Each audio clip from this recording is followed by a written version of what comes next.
আর তুই তোর দেখাইছিস না? আচ্ছা, আসসালামু আলাইকুম রহমতুল্লাহি ওয়া একটা জিনিস শেয়ার করতে চাচ্ছি। সেটা হচ্ছে যে আমি যেগুলো আর কি আপনাদেরকে দেখাবো সেগুলো সচরাচর শহরে দেখা যায় না, বেশিরভাগ গ্রামে দেখা যায়। আর একসময় এগুলো দিয়ে গ্রামে জমি জায়গা চাষ করা হতো, আবাদি জমি জায়গাগুলো চাষ করা হতো। তো আমাদের বাড়ির সামনে, আমরা যে বাসায় থাকি এই বাসার সামনে তো এই গাড়িটা দাঁড়িয়ে আছে। তো সেটা হচ্ছে এই যে আমাদের গ্রামে অর্থাৎ রংপুরে বলে এটাকে কলের হাল, হ্যাঁ, অর্থাৎ শ্যালো মেশিন। হ্যাঁ, আপনাদের ওখানে কী বলে এটা জানি না আমি।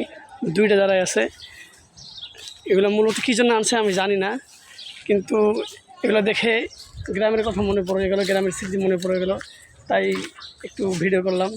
সবাই কার গ্রামে এটাকে কী বলে, হ্যাঁ, এই গাড়ি দুটোকে কাদের গ্রামে কী বলে, কোন জেলায় কী বলে, সবাই কমেন্টে বলে যাবেন।